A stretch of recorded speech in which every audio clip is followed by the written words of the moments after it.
Hello दोस्तों, कैसे हो आप लोग। स्वागत है आपका इस नई वीडियो में। आज के इस वीडियो में हम रिएक्ट नेटिव एनिमेटेड को बड़े ही आसान भाषा में समझने वाले हैं।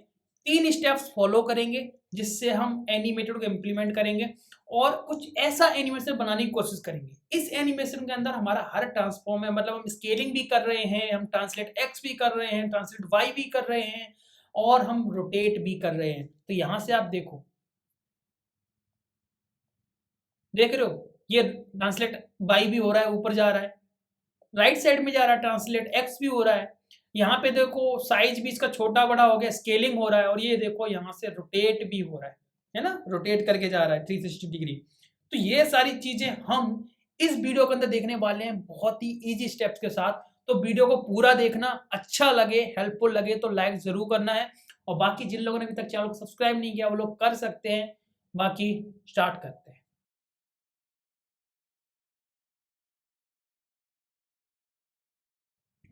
ओके, तो स्टार्ट करते हैं। हमने यहाँ पे ये यूआई बना रखी है जिसमें हमने एक व्यू ले रखा है जिसके साथ में एनिमेट मतलब जिसे हमें एनिमेट करना है। एक बटन ले रखा है, इस बटन की क्लिक पे हमें एनिमेशन स्टार्ट करना है। ठीक है, अब एनिमेशन इम्प्लीमेंट करने के लिए हम 3 स्टेप्स फॉलो करते हैं। पहला जो स्टेप होता है हमारा वो होता है कि भैया एनिमेशन का रेफरेंस क्रिएट कर लो, एनिमेशन रेफरेंस। अब उस एनिमेशन रेफरेंस का यूज करके, जो हमने एनिमेशन का रेफरेंस बनाया उसका यूज करके हमें क्या करना होता है, एनिमेशन के फंक्शन कॉल करने होते हैं, मतलब एनिमेशन को स्टार्ट करना होता है। तो वो फंक्शंस कौन कौन से यूज करते हैं हम, एक फंक्शन तो होता है एनिमेटेड डॉट स्प्रिंग जो मोस्टली हम यूज करते हैं। दूसरा होता है animated animated dot timing. Third one भी होता है डिले वाला, बट मोस्टली केसेस में हमें इन दोनों को यूज करना होता है, तो हम इनको ही देखने वाले हैं। ठीक है, जब हमारा एनिमेशन स्टार्ट होता है तो वो कुछ चेंजेस लाता है, कुछ ट्रांसफॉर्म करता है। तो उस ट्रांसफॉर्म के लिए हमें एक स्टाइल बनानी पड़ती है जो हम यूज करते हैं इस पर्टिकुलर कंपोनेंट के स्टाइल के अंदर। तो वो हमें यहाँ पे ट्रांसफॉर्म बनाना होता है, ट्रांसफॉर्म बनाना होता है। तो ये 3 स्टेप हैं जो हमें फॉलो करने होते हैं। पहला स्टेप हमारा यहाँ पे हम स्टार्ट कर देते हैं। मान लो हमने कॉन्स्ट एनिमेशन नाम का एक रेफरेंस क्रिएट किया जिसको हमने नाम भी एनिमेशन ही रख लिया है और इससे हमें जो बनाना है वो यूज रेफ की हेल्प से बनाना है, क्योंकि रेफरेंस बनाने के लिए फंक्शनल कंपोनेंट हम यूज करते हैं यूज रेफ हुक। अब इसके अंदर जब एनिमेटेड यूज करना है तो एनिमेटेड डॉट वैल्यू, इसके अंदर में इनिशियल वैल्यू पास करनी होती है। तो हमने यहाँ पे पास कर लिया 0 और मैंने करंट ले लिया। हमारे पास एनिमेशन का, अब हमारे पास एनिमेशन का क्या रेफरेंस तो बन गया। सेकंड हमने स्टेप क्या था कि इस एनिमेशन का यूज करके हमें एनिमेटेड फंक्शन यूज करके क्या करना होगा, एनिमेशन को स्टार्ट। तो हम यहाँ पे एक फंक्शन बनाते हैं, इसका नाम रखते हैं कॉन्स्ट स्टार्ट एनिमेशन। और इसको जस्ट फंक्शन बनाने के बाद हमें क्या करना होता है, जो हमने एनिमेटेड एपीआई यूज कर रहे हैं उसका हमें यूज करना है। तो एनिमेटेड डॉट, हमने 2 की बात करी थी, टाइमिंग एंड स्प्रिंग। पहले हम स्प्रिंग को देखेंगे तो यहाँ पे आप कॉल कर सकते हो स्प्रिंग को। ये 2 पैरामीटर लेता है। ठीक है, पहला पैरामीटर जो आपने रेफरेंस बनाया वो एनिमेशन, दूसरा एक ऑब्जेक्ट होता है उसके अंदर हमें टू वैल्यू पास करनी होती है। टू वैल्यू का मतलब फ्रॉम टू, फ्रॉम मतलब कहां से कहां तक जाना है आपको इस एनिमेशन के जरिए। तो स्टार्टिंग वैल्यू तुमने दे रखी है यहाँ पे 0। अब मुझे इस वैल्यू को 1 पे ले जाना है, 0 से 1 पे। तो यहाँ पे टू वैल्यू नाम की जो की होती है उसे 1 पास कर देना है। ठीक है, और हमें यूज नेटिव ड्राइवर को कॉल जरूर करना है, क्योंकि एनिमेशन को अगर आपको स्मूथ बनाना है, लैग फ्री बनाना है, मतलब लैग करने लग जाता है ऐप हमारा, हैंग करने लग जाता है, उस केस में हमें नेटिव ड्राइवर्स यूज करने चाहिए एनिमेशन के लिए। तो यूज नेटिव ड्राइवर को हमें करना है ट्रू और यहाँ पे डॉट कर देना स्टार्ट। इससे क्या होगा, हमारा एनिमेशन हो जाएगा स्टार्ट। अब स्टार्ट एनिमेशन को हमें कहीं कॉल करना पड़ेगा, कहाँ कॉल होगा, ये जो हमने बटन बना रखा है यहाँ पे ऑन प्रेस, और इस फंक्शन को कर लो, क्या कॉल कर लो स्टार्ट एनिमेशन। बट ये स्टार्ट एनिमेशन चेंजेस क्या करेगा, अभी तो सिर्फ वैल्यू चेंज कर रहा है, मतलब समझ रहे हो, टू वैल्यू को चेंज कर रहा है। बट जो इस 0 से 1 में जाते टाइम पे जो चेंजेस हो रहे हैं वो क्या है, हमारा थर्ड स्टेप जिसके अंदर हम इंटरपोलेट करते हैं। मतलब दो रेंजेस के बीच में 0 से 1 के बीच में हमें जो भी एनिमेशन करना है उनकी वैल्यूज हम इंटरपोलेशन के जरिए पास करते हैं। अब वो करेंगे कैसे, ध्यान से देखो। यहाँ पे हम जाएंगे इस व्यू को, पहले तो ये नॉर्मल व्यू है, इसमें हम एनिमेशन अभी यूज नहीं कर सकते जब तक इस व्यू को हमें एनिमेटेड टाइप में कन्वर्ट नहीं करना पड़ेगा, जब तक नहीं करेंगे तो यहाँ पे मान लो मैंने स्पेस लेके यहाँ पे मैंने टाइप कर दिया क्या, एनिमेटेड डॉट व्यू। अब ये हमारा एनिमेटेड व्यू में कन्वर्ट हो गया। अब इसके अंदर हम एनिमेशन वाली स्टाइल यूज कर सकते हैं। तो वो कैसे लगाएंगे, देखो अभी एक स्टाइल तो हमारी कॉमन स्टाइल तो पड़ी हुई है जो हमेशा यूज होगी, बट इसको हमें एरे ऑफ स्टाइल देना पड़ेगा जिससे हम जो ट्रांसफॉर्म वाली एनिमेशन यूज करना चाह रहे हैं, ट्रांसफॉर्म में जो scaling, rotation, translate x, translate by use करने वाले, तो उसकी स्टाइलिंग एक अलग से देनी पड़ती है जो एनिमेशन के टाइम पे यूज होगी। तो उसके लिए हमने क्या करा, यहाँ पे एरे ऑफ स्टाइल के अंदर गए और यहाँ पे मैं वो सारी चीजें पास करने वाला हूँ। जैसे मान लो हमें यहाँ पे ट्रांसफॉर्म करना है तो ट्रांसफॉर्म ले लिया। ट्रांसफॉर्म क्या लेता है, एक एरे। अब इस एरे के अंदर हम अलग अलग तरीके के ऑब्जेक्ट ले सकते हैं। पहला ऑब्जेक्ट क्या, कि भैया स्केलिंग करना है तो एक स्केलिंग का ऑब्जेक्ट ले लो, ट्रांसलेट करना है वाई की तरफ तो उसका अलग ऑब्जेक्ट ले लो, एक्स की तरफ जाना है तो उसका अलग ले लो, रोटेट करना है तो अलग ले लो।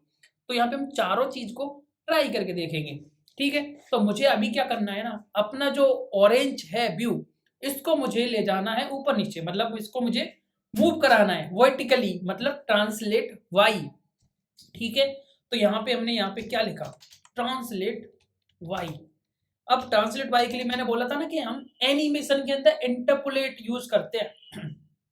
इंटरपोलेट करेंगे जो दो रेंजेस के बीच में काम करता है, 0 से 1 जाएगा, बट उसके बीच में क्या चेंजेस होने चाहिए वो इंटरपोलेशन करता है, ठीक है। तो मान लो मैंने एनिमेशन डॉट इंटरपोलेट यूज किया, ये क्या करता है भाई, ये भी एक ऑब्जेक्ट लेता है। इस ऑब्जेक्ट में हमें पास करनी होती है इनपुट रेंज, आउटपुट रेंज।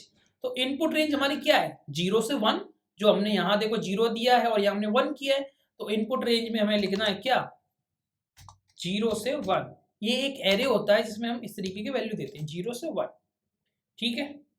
दूसरी चीज आउटपुट रेंज, ये आउटपुट रेंज क्या करता है, ये रेंज नहीं ले रहा, ये वैल्यूज की रेंज ले रहा है, और यहाँ पे उसकी रेंज है कि भैया आप 0 से 1, मतलब अपने कंपोनेंट को जब दिखा रहे हो 0 से 1 जब जा रहे हो तो आपको ये वाले चेंजेस करने होंगे एनिमेशन के अंदर। तो ये वैल्यूज है, ठीक है। तो ये वैल्यूज में हम क्या ले सकते हैं, मान लो मैं यहाँ पे अभी 0 पोजीशन खड़ा हूँ, ये मेरे लिए अभी 0 है ना, जहाँ पे मैं खड़ा हुआ हूँ, ये व्यू जहाँ पे पड़ा हुआ है ये 0 है अभी।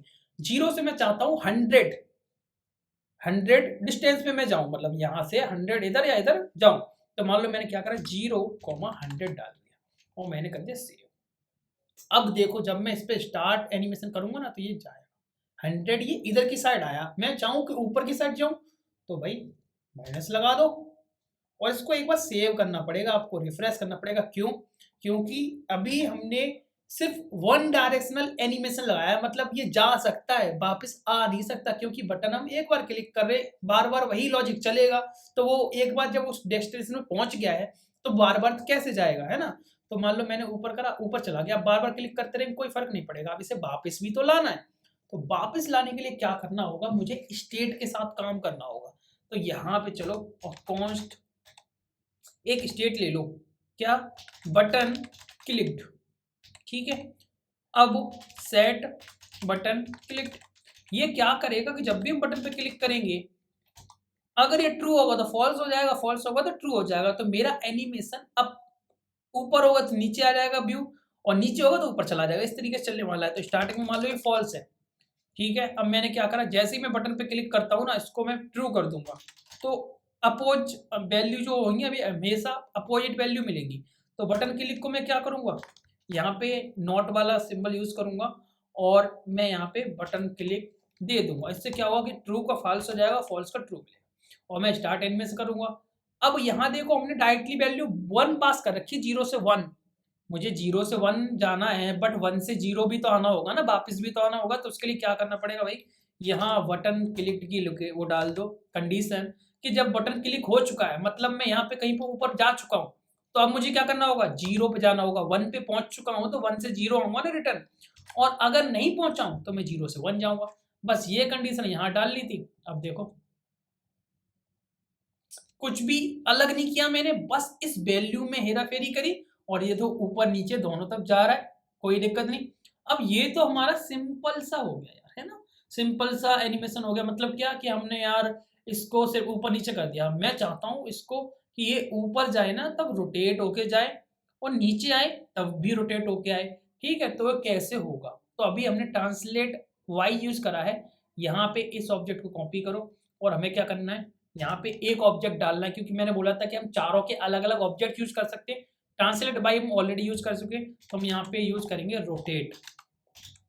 अब रोटेट के अंदर क्या बात करते हैं कि रोटेट के अंदर बात करते हैं डिग्री की। ठीक है, डिग्री की बात करते हैं हम रोटेशन के अंदर। ठीक है, तो डिग्री में क्या होता है भाई कि हम यहाँ वैल्यूज जो ले रहे हैं वो डिग्री में लेंगे, है ना। तो यहाँ पे डिग्री में क्या होगा, मैं चाहता हूं कि मैं 0 डिग्री पे ऐसे लिखते हैं 0 DEG। ठीक है, मैं चाहता हूं कि जब भी मैं जाऊं तो मैं पूरा 360 घूम के जाऊं उसके पास।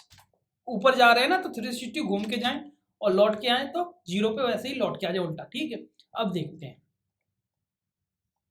देखा कितना अच्छा एनिमेशन चल रहा है, एकदम से परफेक्ट। क्लॉक वाइज घूम रहा है, फिर जब वापस आ रहा है तो उल्टा घूम रहा है, पर वो 360 डिग्री घूम रहा है।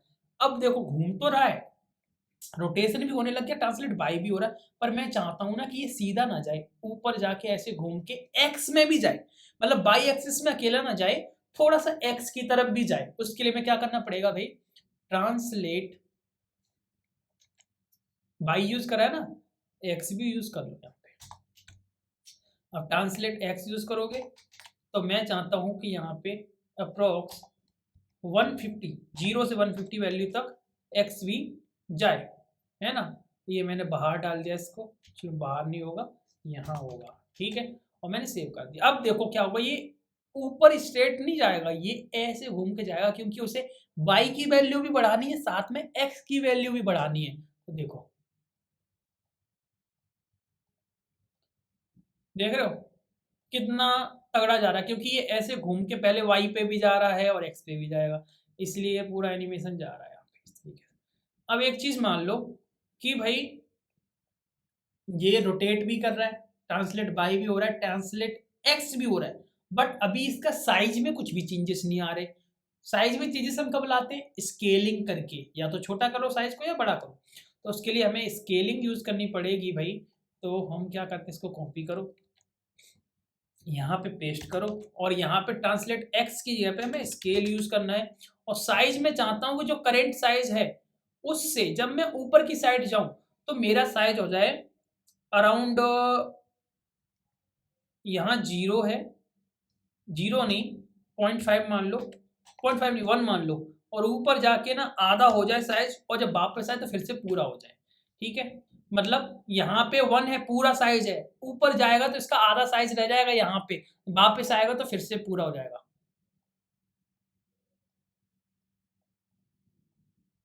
है कि नहीं कमाल। अब एक चीज और करनी है मुझे, क्या कि जब भाई ऊपर जाए ना, जब भी क्लिक्ड हो रहा है ना तो ऊपर जा रहा है, तो यहां जाके ये सर्कुलर मतलब राउंड बन जाए, और फिर से वापस आए तो रेक्टेंगल बन जाए। अब देखो हम कितनी वेराइटी यूज कर रहे हैं यहाँ पे। तो देखो यहाँ पे जो हमने साइज लिया ना, इस साइज को मैं क्या करना है, यहाँ पे बॉर्डर रेडियस ले लो, और बॉर्डर रेडियस को क्लिक्ड, जो भी हम क्लिक्ड यूज कर रहे हैं ना, बटन क्लिक्ड, उस बटन क्लिक पे कर दोगे, बटन क्लिक होगा ना तो इसकी बॉर्डर रेडियस होनी चाहिए कितनी, 25। ठीक है, अदरवाइज 50। बस इतना करना है, नहीं अदरवाइज होनी नहीं चाहिए, मान लो 0, क्योंकि यहाँ पे मैं रेक्टेंगल बनाना है, मतलब यहाँ पे मैं ऐसे ही यूज करना है स्क्वायर की तरह, बट यहाँ पे मैं राउंड में यूज करना है। और यहाँ पे आई थिंक आधी होगी तो 50 यूज, आधी होगी ना, तो 0.5 के हिसाब से ये आ जाएगा 50, 50 का 25, देखते हैं, नहीं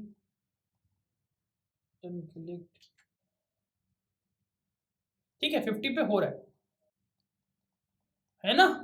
तो भाई एकदम से क्लीन बिल्कुल हमारा एनिमेशन हो रहा है, और इतना फास्ट चल रहा है, और हमने इसमें कुछ ज़्यादा स्टेप फॉलो भी नहीं किए, सारी चीज़ें हमने ट्राई कर लिया। अब देखो ये सारी चीज़ें स्प्रिंग के साथ हो रही थी, मैं चाह रहा हूँ कि टाइमिंग के साथ, टाइमिंग के साथ समझ रहे हो कि ये स्प्रिंग इफेक्ट के साथ हो रही थी। मैं चाह रहा था अब ये धीरे धीरे टाइम के हिसाब से चले, जो मैं टाइम दूँ ड्यूरेशन दूँ, मान लो मैं एक सेकंड दे रहा हूँ, 1 सेकंड के हिसाब से चलना चाहिए।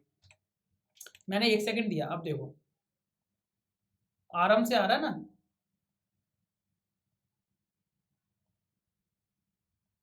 आराम से आ रहा है ना। अब इसको मैं थोड़ा फास्ट कर दूं, 500 करूं, सेव करूं, फास्ट हो गया, ठीक है।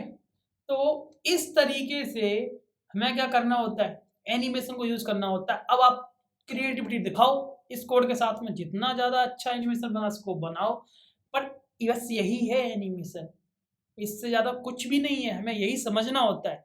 तो आप समझ सकते हो कि हम किस तरीके से एनिमेशन को यूज कर सकते हैं। तो आई होप आपको वीडियो हेल्पफुल जरूर लगा होगा, और लगा है तो एक लाइक तो कर ही सकते हो इतनी मेहनत के लिए। तो एक लाइक कर दो, चैनल को सब्सक्राइब कर दो, ऐसे ही वीडियोस आते रहेंगे, ठीक है। तो मिलते हैं नेक्स्ट वीडियो में, तब तक के लिए बाय।